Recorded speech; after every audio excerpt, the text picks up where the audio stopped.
Shalom, beloved, and hopefully everyone's doing wonderful today. Family, I've been sitting here thinking about the 400-year captivity that was spoken of in the book of Genesis when the Most High was speaking to the forefather Abram. And I just begin to just think, why 400 years? Why did the Most High say 400 years?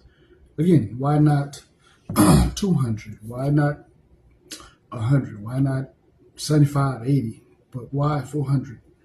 And the reason why I'm saying this, family, because I know the Most High really don't just speak these random numbers just for nothing, or even any verses or anything that He's spoken to the prophets were just not mere words, but there was for a purpose or for a reason. And what I want to try to do today is if it's the Most High's will, to go through some verses, go through some scriptures, and try to get a little deeper understanding of why the Most High said 400. Why did He tell the forefather Abram 400 years, right? Now, with that being said, before I get into this, let me start off by giving all glory and honor to the Heavenly Father, Yahweh, and to His Son, the heir of the throne, Yeshua HaMashiach. I'd also send out a greeting to the brothers and sisters that's trying to teach and reach the children of the diaspora, and also to the Gentiles that are gathered with us in sincerity. To you guys, I say shalom. So obviously we have to start off with that verse. So we're going to go to Genesis chapter 15. Genesis chapter 15, and I want to say I think it's verse 13. Let's try to run this down as best as possible to get why the Most High said 400. What was the purpose behind the 400 years? We know this was part of punishment, but I think the Most High, it's just not all about punishment, right? The Most High is really the way the Most High operates. He always wants to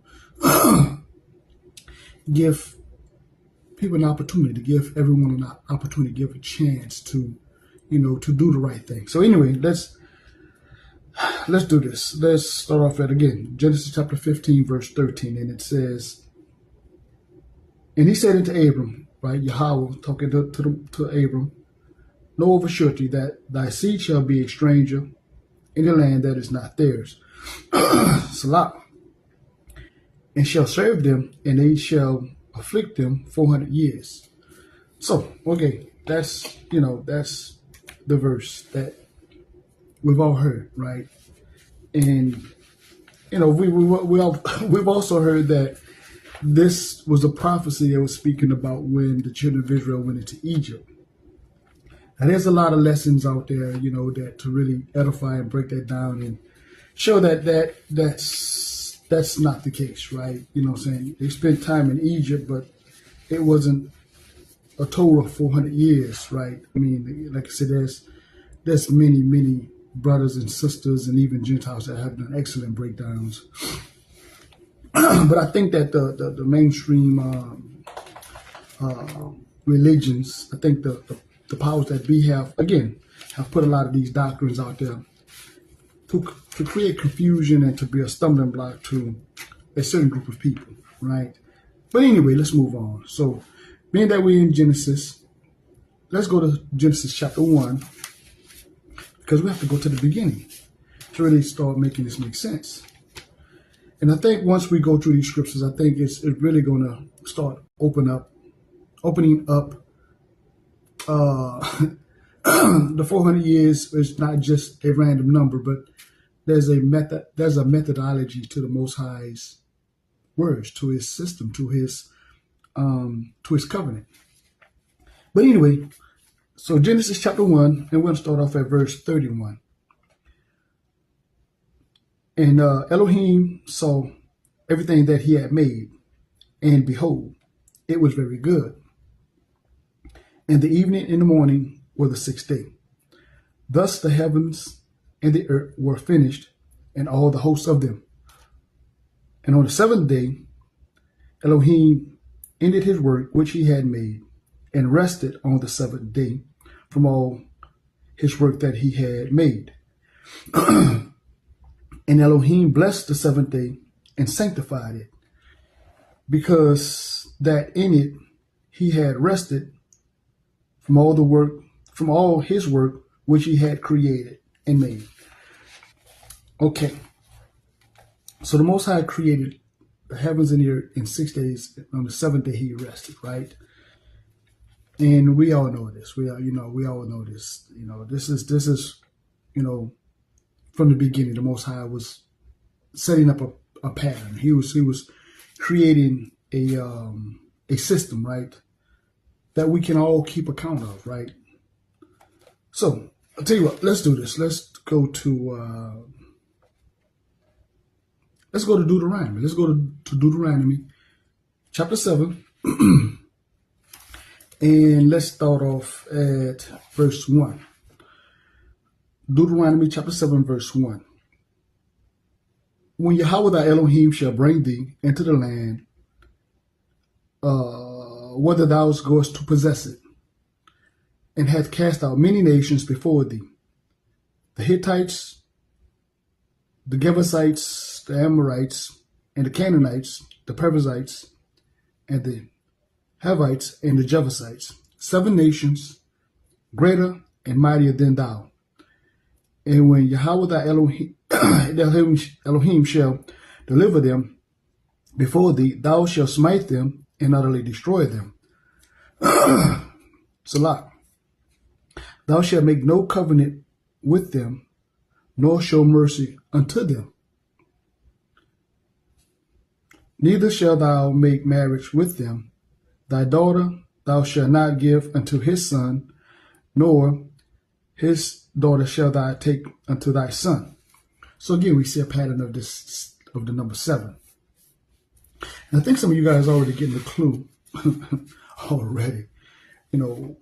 Why the Most High said 400 years, right? We already seen a pattern with the 7-day creation, 7 nations that are more mightier than thee, and so on and so forth, right? So let's go to Leviticus chapter 25. Leviticus chapter 25, and let's start off at verse 1. And Yahweh spoke unto Moses in Mount Sinai, saying, Speak unto the children of Israel, and say unto them, When ye shall come into the land which I give you, then shall the land keep a Sabbath unto Yahweh. 6 years shalt thou sow thy field, 6 years thou shalt prune thy vineyard, and gather in the fruit thereof. But in the 7th year shall be a Sabbath of rest unto the land, a Sabbath for Yahweh.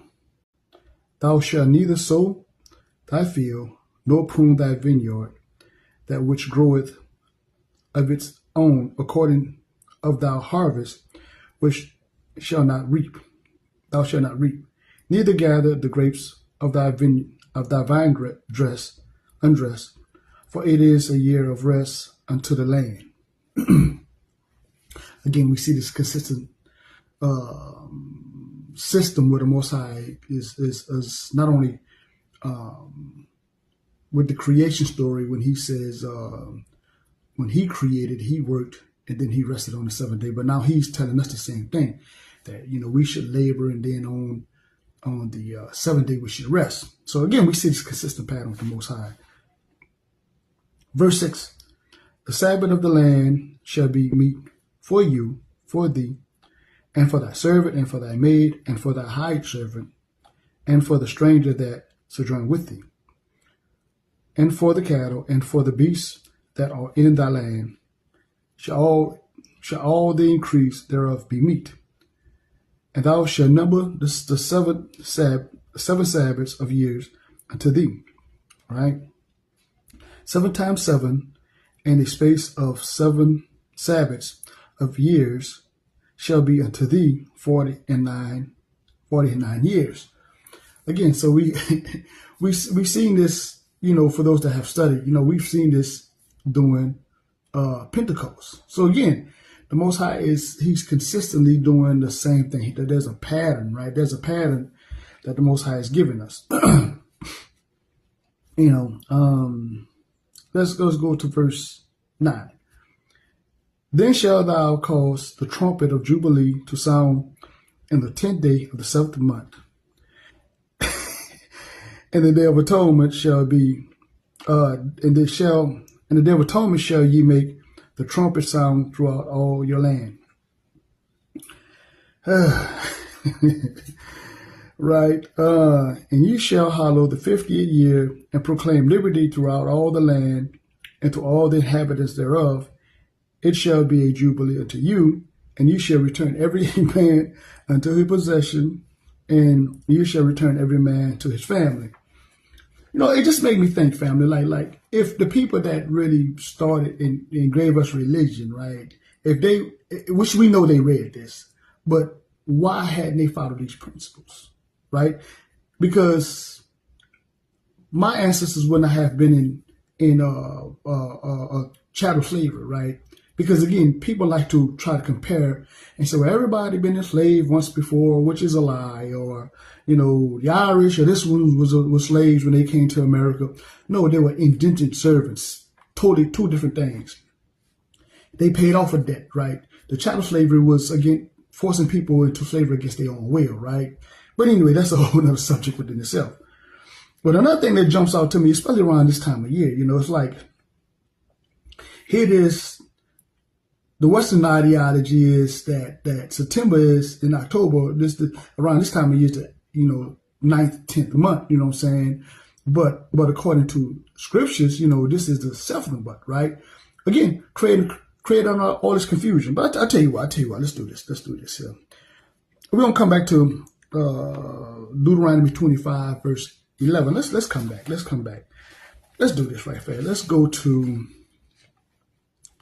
I want to go to the book of Daniel. Okay, I want to go to the book of Daniel, and let's address this right fast. Daniel chapter 7,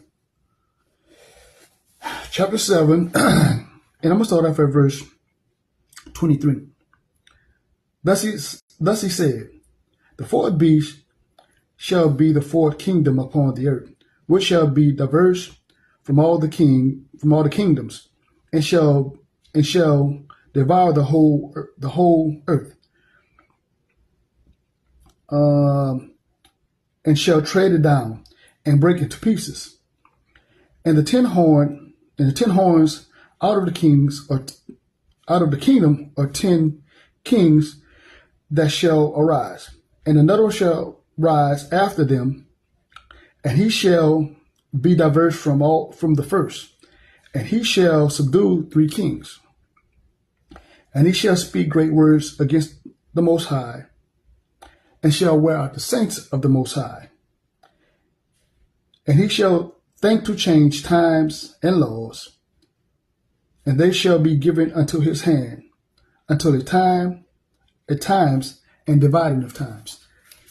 So again, who is this beast that was spoken of in Daniel, right? It's the last kingdom, right? The kingdom. He was more diverse than all the other ruling nations, right? And think to change times. The system is thought to change times. The Most High's appointed times, his laws, right? Again, this is why right now we celebrate. We don't celebrate. The rest of the world celebrates the first day of the week as the 7th day. They celebrate the new year and the depth of winter, even to the point where, the changing of the day is 12 o'clock midnight. Even for my people, some of my people have this ideology that the sunset starts the new day. Well, when do you start your nighttime then? If your sunset starts the new day, when do you start your nighttime? Make that make sense. You know what I'm saying? But again, this is the confusion that's been created by said system. Because said system is really the powers that put the people that's in the land right now was one of the powers that help put said people that are in the land right now, portraying and acting like they're the people of the land. But anyway, that's a whole nother that's a whole nother discussion within itself. So let's go back. Let's go back to Leviticus chapter 25, right? And let's try to run this down. So Leviticus chapter 25, and we read 10. So let's go to verse 11. A jubilee shall be 50 years unto you. You shall not sow, neither reap that which groweth of itself in it, neither gather the grapes in it of thy vine undressed. For it is a jubilee, it shall be holy unto you, and ye shall eat the increase thereof out of the field. In the year of this jubilee shall return every man unto his possession. Again, let that sink in. I mean, I think right about now, for most of you guys that has really started putting together this mathematical equation. You can see, right, if a jubilee is 50, right, and the Sabbath is the holy day, right, the number 7 is the day of sanctification, and so on and so forth. Then we start looking at the fact that if you do 50 times 7, that's 350. And I know some guys may be saying, well, hold on, but this is about a 400-year prophecy. Let's continue to read on. Let's continue to read further, right? Okay. If thou sell aught unto thy neighbor, or buy aught of thy neighbor hands, ye shall not oppress one another. According to the number of years after the jubilee, thou shalt buy thy neighbor, or according unto the number of the year of the fruit, he shall sell unto thee. According to the multitude of years, right, thou shalt increase the price thereof, and according to the fewness of the year thou shalt diminish the price thereof it. For according to the number of years of the fruit doth he sell unto thee. Ye shall not therefore oppress one another, but thou shalt fear Elohim, for I am Yahweh your Elohim. Wherefore ye shall do my statutes and keep my judgment and do them, and ye shall dwell in the land in safety. And the land shall yield her fruit, and ye shall eat your field and dwell in there safely. And if any shall say, what shall we eat the 7th year? Right? What shall we eat? The 7th year. Behold, we shall not sow, nor gather in our increase. Then I will command my blessing upon you in the 6th year, and it shall bring forth fruit for 3 years. And ye shall sow in the 8th year, and ye shall eat yet of the fruit until the 9th year, until her fruit come, and ye shall eat of the old store. So in the 8th year is when you begin to start all over again. So it's a new, right? It's a new beginning, right? Again, just like the forefather Noah, right? When the Most High started everything all over, there was 8 persons that went into the ark, right? There was 8 people that went into the ark, and the Most High started life all over again with 8 people, with 8 persons, right? 8 people, right? Even when a male child is born, he's circumcised on the 8th day, right? Again, signifying this new start, right? This new start of life, you know what I'm saying? But anyway, it's like we see these patterns. So now when we do the Jubilee, right, with the 50 times 8, we get 400. 50 times 8 is 400. So now, again, it makes sense. It makes total sense, because this is about giving a people rest that had not had rest, and giving them a new beginning when they have never really completed the Most High's will, right? They have never accomplished the Most High's word, because the Most High's word cannot change. what's really odd or really strange is that when we look at this, the children of Israel have even been in 7 major captivities, right? The Egyptian, the Babylonian, the Syrian, the Medo-Persian, the Greek, the Roman, and now, right, the last one is this major captivity, right? And a lot of people don't want to look at that, you know what I'm saying? Because again, when you look at and see who are the people of this last captivity, it would tell you who the people are. It would tell you who the people in the Bible are, right? Because again, they would have to fit this prophetically, right? And again, all the signs that we have seen, from what that was 2024 when they had the eclipse that went across America, right? Went across the United States, and 7 years prior to that, there was the one in 2017. So 2024 and 2017, there was these 2 eclipses that came across the United States, and it made an Aleph and a Tav. Right? Again, so we see these patterns, but again, this is the same thing that happened when it was in Nineveh. I mean, the Most High have used the stars. Again, I tell you what, let's do this here, because again, we talked about, we went to Genesis earlier, you know what I'm saying? So let's go there, you know what I'm saying? Let's go back to Genesis chapter 1 again, right? And let's start off at 14. And Elohim said, let there be lights in the firmament of heaven to divide the day from the night. Remember, I just said, my people want to put the day and the night together. You know what I'm saying? When the Most High said he divided the day from the night. I mean, again, it's a whole nother discussion right there within itself. To divide the day from the night, and let them be for signs, for seasons, and for days and for years, right? And let them be light in the firmament of the heaven to give light upon the earth. And it was so. And Elohim made 2 great lights, the greater light to rule the day, the greater light to rule the day, right? And the lesser light to rule the night. He made the stars also. And Elohim set them in the firmament of the heaven to give light upon the earth, and to rule over the day, and to rule over the night, and to divide the light from the darkness. And Elohim saw that it was good, and the evening and the morning were the 4th day. So anyway, so I was really getting that to the point that the lights were there for signs, for seasons, for days, year, for moeds, for appointed times.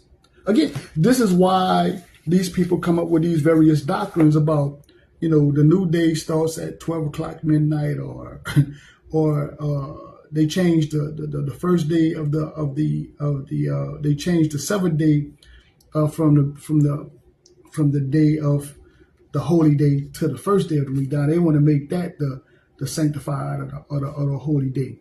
Even the month, they've changed the month. September is now the 9th month according to the Gregorian calendar, right? Again, so this is a system that has been put in place to be a stumbling block for the real people, right? For the chosen people, the Most High, which is a whole nother subject within itself, again, because people get triggered by that.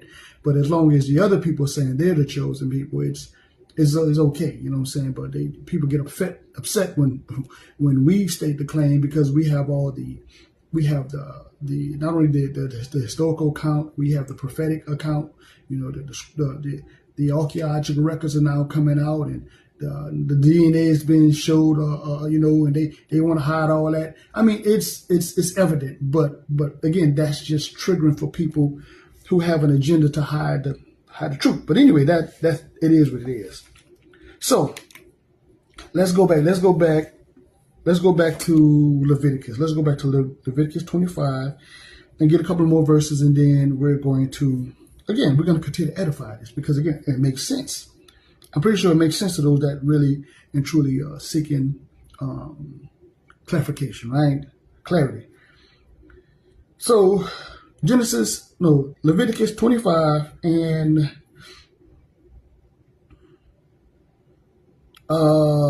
23. The land shall not be sold forever, for the land is mine.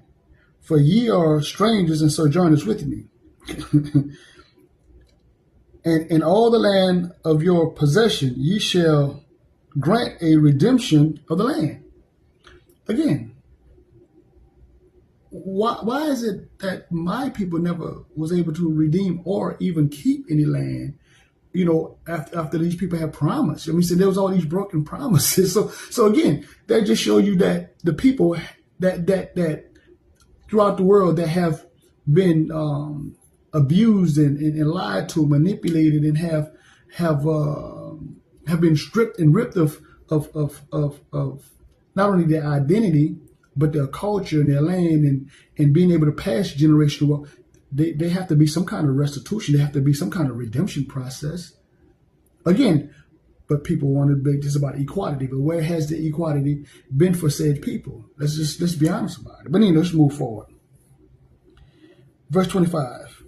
If thy brother be waxed poor, and hath sold any of his possession, and if any of his kin come to redeem it, then shall he redeem that which his brother sold. And if the man have none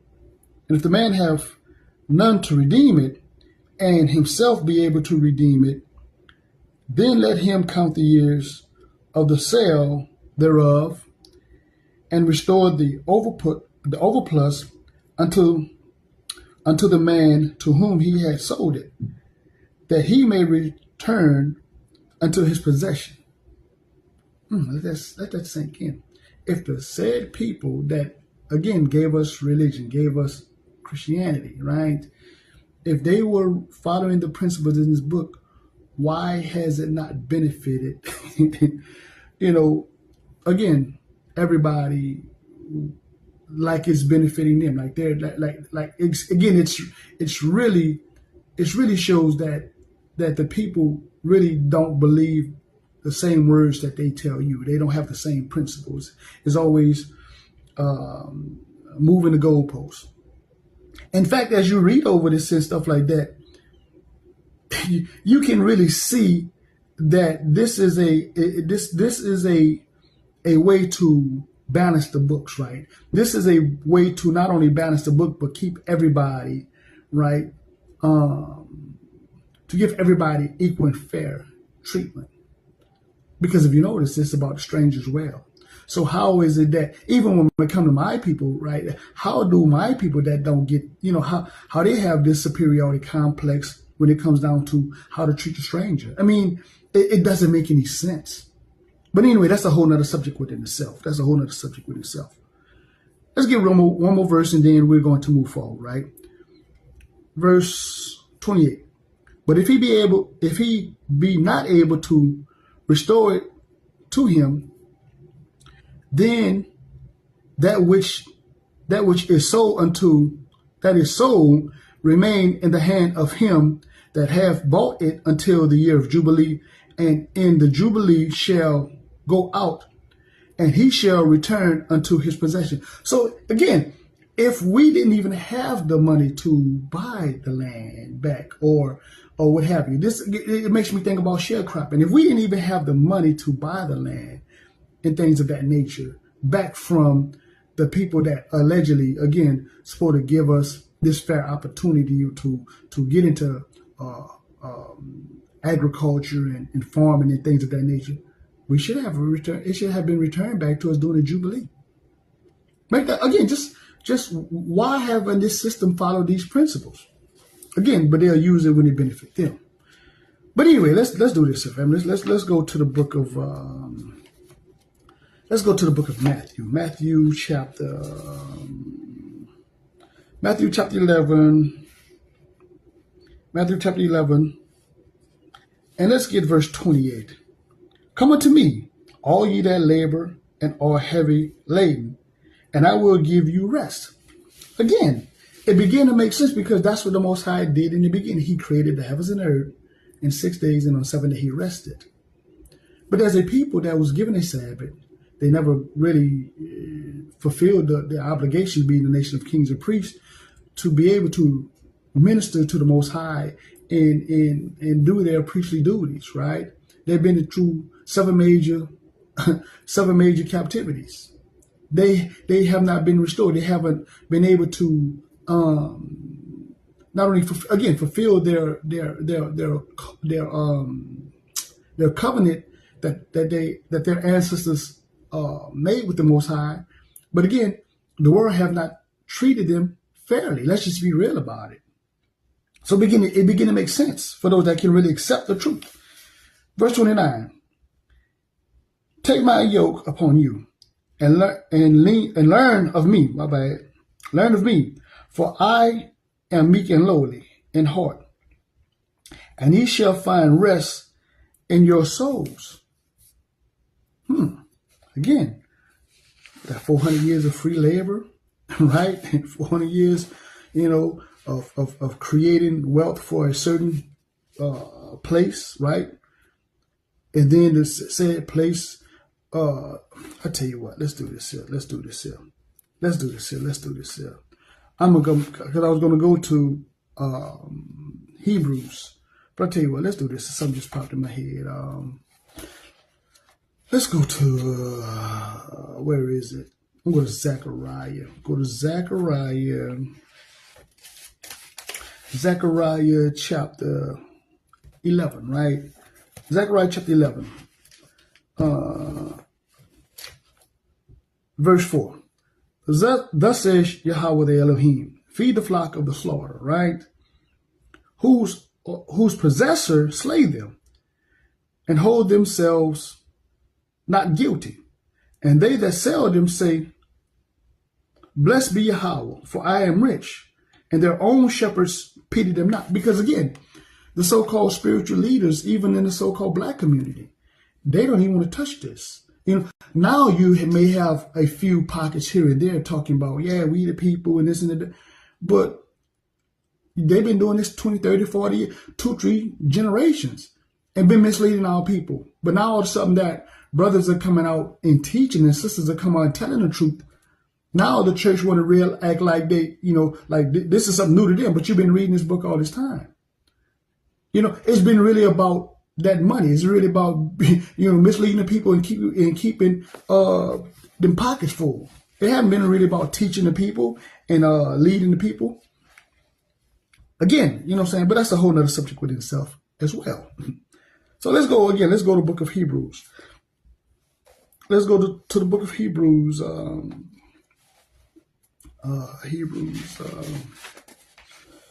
Hebrews chapter 4, right? Hebrews chapter 4, and I'm going to start off at verse 3. For we which have believed do enter into rest. That's what's happening.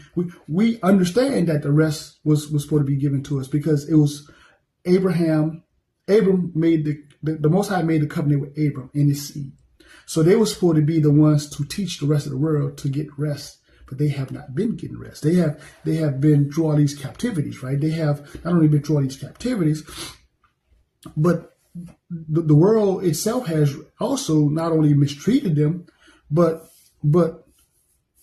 it's conspired, right? It's a collective effort, to conspire against us, right? Again, I tell you what, let's do this. Let's come back. Let's come back to Hebrews chapter 4. Let's come back. Let's go to, and I know you guys, again, I know some of you guys already know what I'm going at. Let's go to Psalms 83, right? Psalms 83. Verse 1. Keep not silent, O Elohim, hold not thy peace, hold not thy peace, and be not still, O Elohim. For lo, thy enemies make a tumult, and they that hate thee lift up the head, right? They that hate thee lift up the head. They have taken crafty counsel against thy people. They have consulted against thy hidden ones. They have said, come, let us cut them off from being a nation, that the name of Israel may be no more in remembrance. And then they go through the nations. Again, we're not going to go through all those nations, right? But again, there's a collective effort with all these people. That's why there's the UN, the League of Nations, and all this stuff like that. They created that. And the whole general consensus is really and truly to keep us from being a nation. This is why you can look at the various people. You know, the people in Russia speak Russian. The people in France speak French. The people from Germany speak German, right? The people from Spain speak Spanish, right? So on and on. We can get, but so when it comes down to the so-called Negro, we're black, right? Or we're African American, or we're Negro and we speak English. And the people in England speak English. Again, make it make sense. It's evident who are the people, but again, it just upset people to hear the truth, right? But anyway, let's move forward. Let's go back to Hebrews, right? Go back to the book of Hebrews, and we stopped at verse 4, right? No, we stopped at verse. Let's just start off at verse 3 again. For we which have believed do enter into rest, as he said. As I have sworn in my wrath, if thou shalt enter into my rest, although the work were finished from the foundation of the world, right? The Most High, he finished everything from the creation. But he also know that, again, for my people, because my people will not be excused for their wickedness, right? I'm not going to excuse my people for their wickedness. You know, my people were stiff-necked, right? So even though the Most High created all this in the beginning, and that was his purpose for us to, you know, have to be the chosen seed, to be the kings and priests throughout the earth, you know, we never fulfilled that obligation. We never fulfilled that covenant, Abraham's seed. So, you know, the Most High created this. The Most High finished his part. Now we have to do our part, right? So let's move forward. For he spoke in a certain place on the seventh day, as this wise. And Elohim did rest on the seventh day from all his work. And in this place again, if they shall enter into my rest, seeing therefore it remaineth that some must enter therein, and they to whom it was first preached enter not, and because of unbelief. Again, that's why my people in the position they are, because of unbelief. Because if they believed, they would follow. They would listen to the words of the Most High. They wouldn't be going to all these various ideologies and following pagan, you know, idol worshippers and so on and so forth. But anyway, that's a whole other subject within itself as well. Verse 7. Again, he limiteth a certain day, saying in David, today, after so long a time, as it is said, today, if ye will hear my voice, harden not your heart. For in Yeshua he give them rest. Then would he not afterward have spoken of another day? Again, my people, I've been saying this throughout this video, my people would rather follow the first day of the week as being the day that the Most High set, instead of following what the Most High gave them. The Most High gave us the seventh day, but somebody changed that, right? Changed times and laws. We went over that. But again, they don't understand what's going on. These people are, again, because they're leaders, right? Because their shepherds pity them not, right? Again, our shepherds have made a covenant with the adversary, with the system, right? There remained thereof a rest to the people of Elohim. Again, the day of rest. I mean, this is, it was from the beginning. But again, when you start looking at this, it has to be completed. That's why the Most High told Abram about the 400-year captivity, right? Because again, he knew that these people, Abraham's seed, was going to be stiff-necked, right? But when all these things come to fruition, right? There's going to be those that's going to get it. There's going to be those that's going to connect the dots.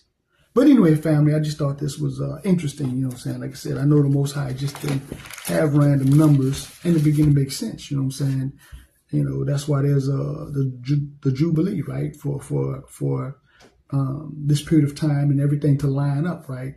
With the not only the weekly Sabbath, but the 7th-month Sabbath and the restoration of a people, right? Again, you know, people may not want to accept that, but again, you know, this is not just to benefit Israel. It's really, you know, the true Israel, but it's really for the benefit of the whole world, you know. And there's people that get it, you know, so we're not even worried about those that don't get it. But anyway, family, I hope and pray that the Most High words will actually, you know, open up our eyes and guide us and humble our hearts, you know what I'm saying? But with that being said, family, as usual, peace, love. Shalom.